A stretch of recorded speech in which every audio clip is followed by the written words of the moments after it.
This is the most amazing thing. The first man you're going to see in this clip is a Tennessee Republican in the state legislature. His name is Mike Bell. The second man in the clip is Democrat Joe Towns. And in this brief piece of state legislative perfection, it is Joe Towns who is probably playing the role of the man who says what you are thinking. We've got communities all over the state. I've got one close to me that is a Mennonite community. Some of the healthiest people you have ever seen. They pay cash when they go to the doctor. They work out arrangements with the hospitals if their children have to be hospitalized. They pay their bills. And we've got other people who do the same. And again, this is an individual choice that we're talking about, Representative Towns. So you're saying that they pay cash? Absolutely. For organ transplants and cancer and heart cases, they're paying cash? I said they were paying cash or working out other arrangements. I know for a fact, I know somebody in the medical field who has been paid with vegetables from the Mennonite community just south of me. I saw somebody else shaking their heads, and they know of other communities around the state who do the same. Well, that's an anomaly. That's not how the system works. That's not a capitalistic system. I can't take a sack of vegetables down to the utility company to pay my utility bill at my house. No, nobody's going to take vegetables for a payment in the world. That's an anomaly. We can't run a country on vegetables and horse trading like we used to. The country doesn't run that way. You know, if you combine the currency proposed to pay for medical care by Republican Sue Loudon and Republican Mike Bell, you are halfway to making a very nice chicken soup, which would probably do more to cure what ails you than trying to convince Kaiser Permanente to accept some ginger snaps in exchange for your echocardiogram. So quick correction. Last night we reported on the Supreme Court justices and their apparent lack of understanding about the basics of computers and email and pagers and the like. Since there are no cameras in the Supreme Court, we decided the best way to dramatize the transcript was Supreme Court finger puppets. See, there's the teeny tiny little puppet head of Chief Justice John Roberts. Right at the end of the piece, we quoted Justice Antonin Scalia exclaiming with incredulity that wireless communication doesn't just go from electronic thing to electronic thing, it goes through a wireless service provider. While you were hearing that quote from Justice Scalia, though, we accidentally showed this little guy, Justice Samuel Alito, which is, in fact, a totally different dogmatic right-wing Supreme Court justice, totally different puppet. If you're wondering, Justice Scalia's freakishly tiny finger puppet head looks like this. See? Different. And if you combine them with Kennedy and Roberts, you can see that I only need 5 more until I have them all. An extraordinary admission from the chair of the Republican National Committee. Speaking Tuesday at DePaul University, Michael Steele told students, quote, "For the last 40-plus years, we, meaning the Republican Party, had a Southern strategy that alienated many minority voters by focusing on the white male vote in the South." What makes those words remarkable is they come from the leader of a Republican Party that's long denied employing a race-based Southern strategy to win elections. Despite the fact that Republicans gained votes in the South during Richard Nixon's 1968 presidential campaign and turned the Southern states into reliable Republican electoral votes, the party has not usually acknowledged that it had anything to do with a calculated whites-only appeal. To quote Pat Buchanan, a self-acknowledged co-architect of the Nixon strategy, quote, "The charge that we built our Republican coalition on race is a lie." Not according to RNC Chairman Michael Steele, it's not. Mr. Steele also alleged that Republicans used their Southern strategy for decades, well into the Reagan years and beyond.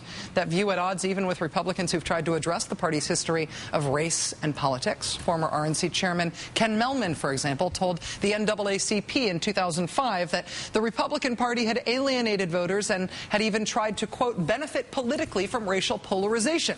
But Mr. Mehlman said that had happened in the 70s, 80s, and 90s. He promised that the Republican Party was, as of the 2000s, committed to inclusion. But in Michael Steele's telling this week, Republicans have pursued a Southern strategy, he said, for 40 years, which would be right up through the 2008 election. Not a shocking assertion that the Republican Party might have capitalized on racial polarization in search of power during its history, but it is a do-whoop moment to hear the chairman of the party now admit it in public. Joining us now is Rick Perlstein, senior fellow at the Campaign for America's Future and author most recently of the book Nixonland, The Rise of a President and the Fracturing of America. Rick, it's great to have you on the show. Thanks for joining us. Oh, glad to be here, Rachel. The Southern strategy is something that gets talked about in politics a lot, but the details are always a little woolly. What really was it specifically?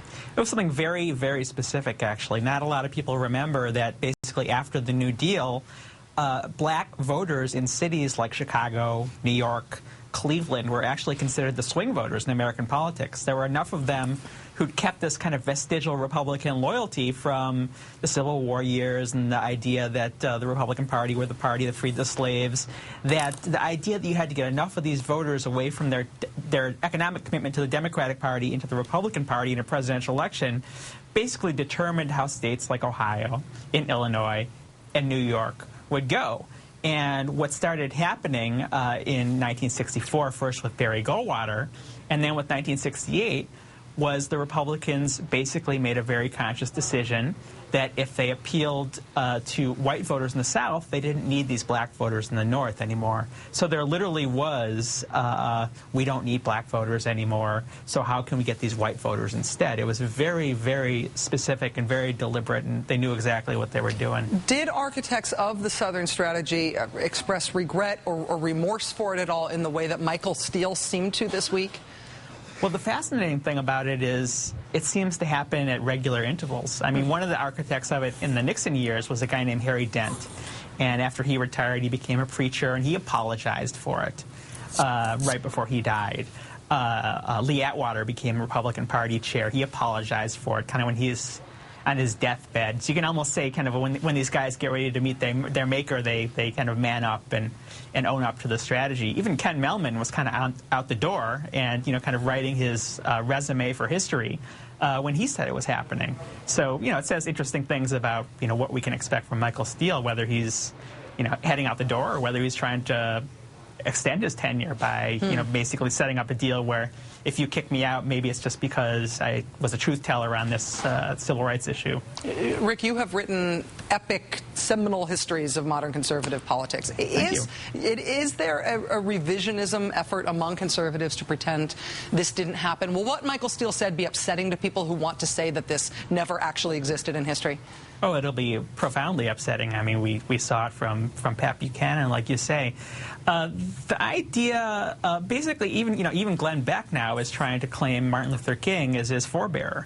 You know, the idea of the civil rights movement, the idea that African Americans were oppressed and had to be liberated is very central to basically every American's conception of what a moral citizenship looks like. So it's very awkward for the Republicans to try and kind of deal with this as it comes up every 5-10 years. Rick Perlstein, Senior Fellow at the Campaign for America's Future and the author of Nixonland, which is required reading for everybody in the whole country. Thank you so much for joining us tonight, Rick. It's good to see you. Love to be here.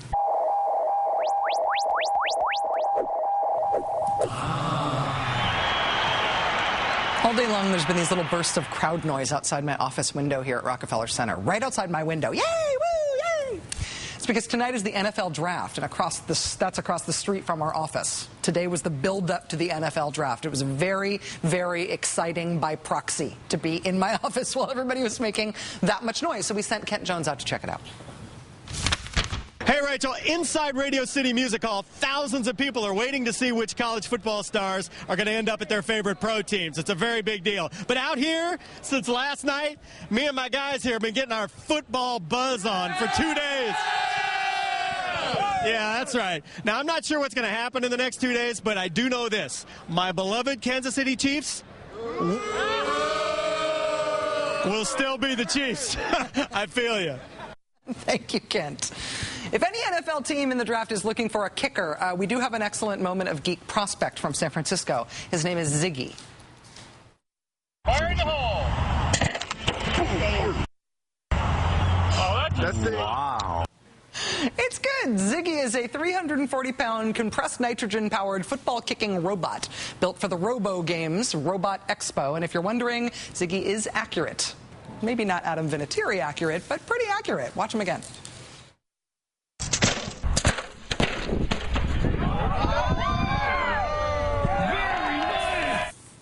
Owners, before you pass on Ziggy, consider this. He will never drink. He will never hang out in clubs. He will never change his name to Ocho Cinco. He's clutch. I mean, literally, he's got a clutch.